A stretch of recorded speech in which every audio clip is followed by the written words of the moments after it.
Here's another cooking video on tokwa recipe, or the so-called bean curd with assorted vegetables. So after frying the tokwa or bean curd, let us have its meat, a chicken meat, for its other ingredients. So let us fry it until it turns brown, as indication that it's already cooked. This will take a few more minutes sauteing the chicken meat, and I will be adding a pinch of salt in it.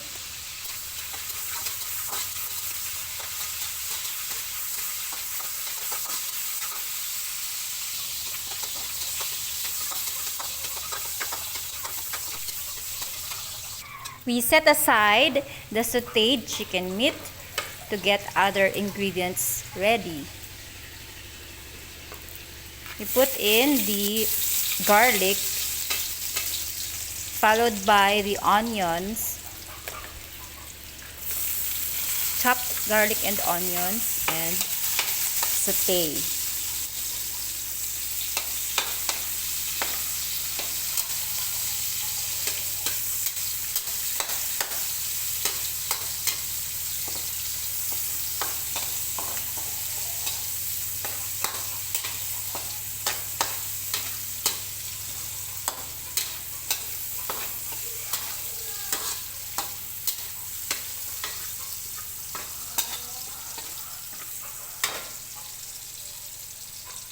We then put the carrots,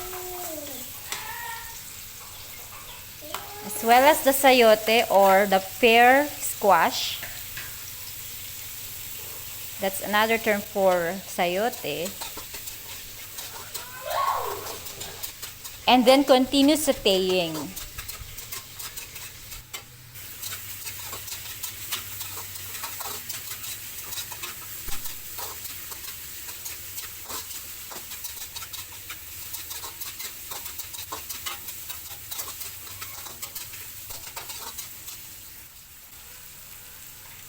The other vegetables in small amount will also be added, because these were purchased in assorted package.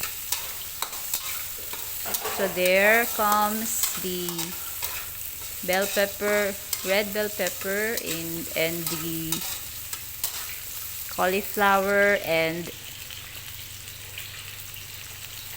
string beans. And then the largest amount of vegetable here is the cabbage.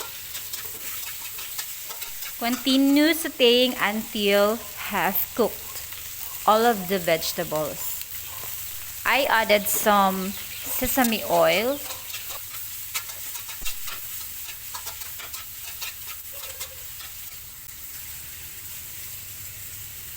ground pepper,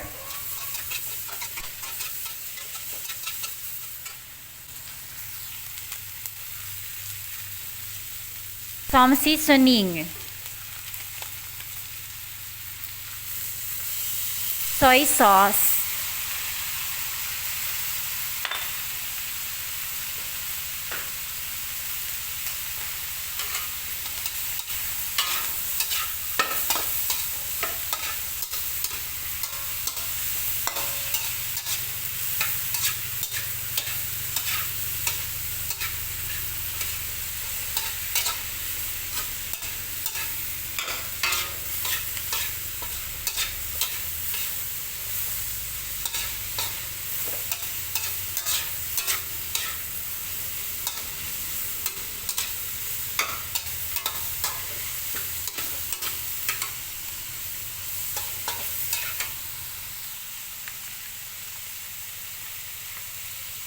I also put some oyster sauce on it.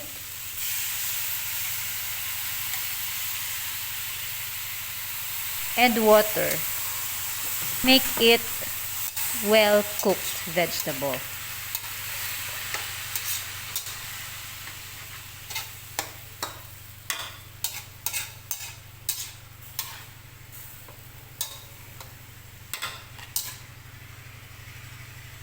Let's add some more water.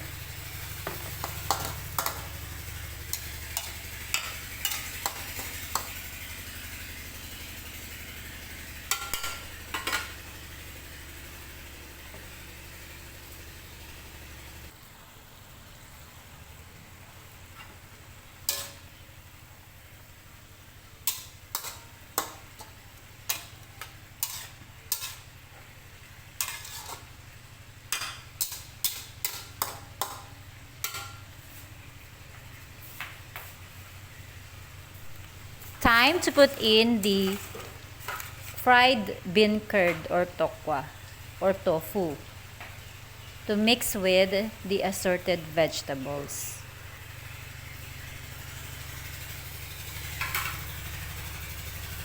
Let it simmer, then mix.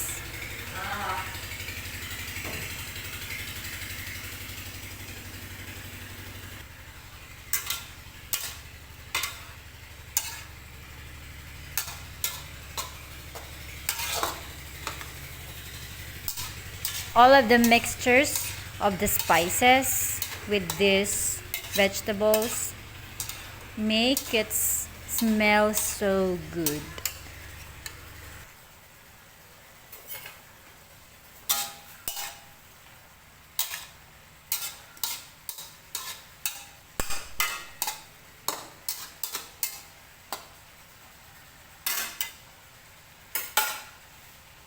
It's done! Yummy! We enjoyed this. Next up, another tokwa recipe. Let us fry some bean curd. In this video, we'll be cooking tokwa't baboy.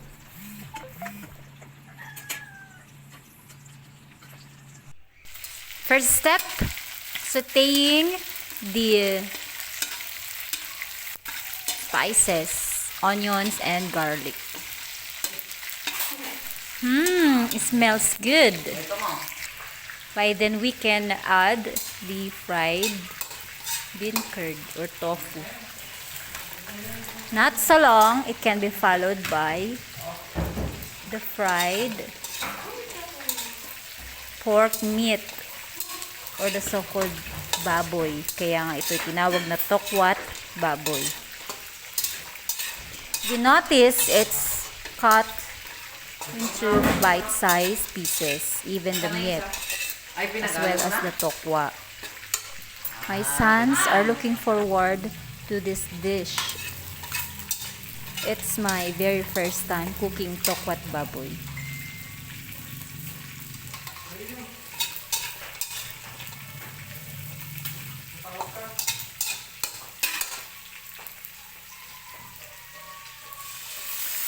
Other spices will be put into the soy sauce. And of course, oyster sauce.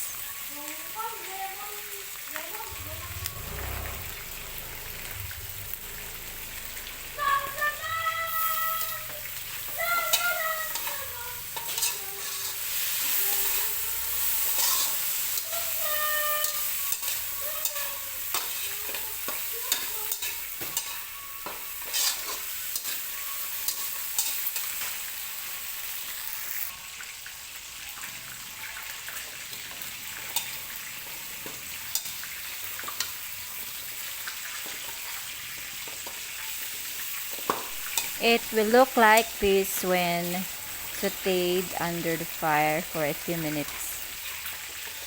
This is better with salted tausi, but it's not available, kaya yan lang. Tada! And it's cooked already. My firstborn to taste and judge my cooking.